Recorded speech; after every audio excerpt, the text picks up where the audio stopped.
Hey guys, welcome to another video. This time I'm going to take you through a bit of experimentation that I've been doing to test one of Facebook's best practices around how long should you wait before you start making changes to your campaign. Come on over here, Alex, and I'll take you through them.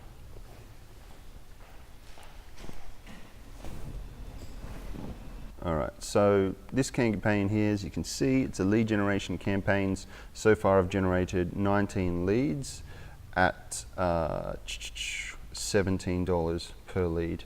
As we jump in, I've got 4 active ad sets at the moment.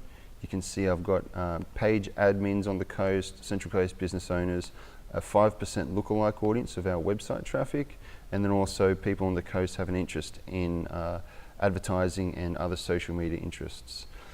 Now, the first day that it ran at $10 a day on each ad set, you can see that this ad set down the bottom here, Central Coast advertising and social media interests, got 2 leads. The 5% lookalike of my website traffic got no leads, as did Central Coast business owners and Central Coast page admins. But what I want to draw your attention to is that this one here, Missing Link Social Media website custom audience, 5% lookalike of our website traffic, didn't even get 1 link click. So we spent $7.43 and we got no link clicks. Anyone who saw that would deactivate it naturally. I want to take you now to day 2. Actually, I'll go day 1 and 2 combined. As you can see, all ad sets except this one managed to generate a lead. Again, you might consider deactivating it, but for the purpose of this case study, I continue letting it run, and also based on our experience, we follow that principle of letting the ad sets run for at least 3 days. And now what I want to show you is on day 3, it was the only ad set that generated leads.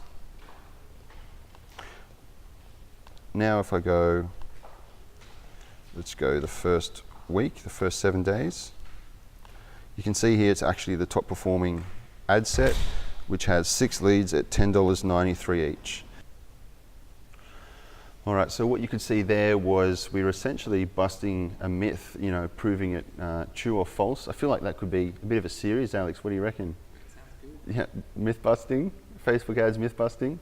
So some of you may not have even known that it's Facebook's best practices to let an ad set or a campaign run for 3 days before manipulating it too much, but that's something that we've experienced in the past and something that we often practice for our clients, unless we're collecting a substantial amount of data. But I was running that ad set at about $10 a day, and we found that had we deactivated it on day 1 or day 2, then the performance overall for the campaign would have dropped because it became our top performing ad set. So based on that, the recommendation of letting it run for 3 days does make a lot of sense and has in the past, so that's what we'd recommend. So I hope you enjoyed that little case study. We're going to be doing a bunch more of these, so if you have any that you'd like us to test out, any best practices, or if you've heard anything that you think would challenge the status quo or challenge the traditional way of thinking or advertising, just like this one did, feel free to shoot us an email, message, or a comment, and be happy to reply and potentially feature it in one of the videos.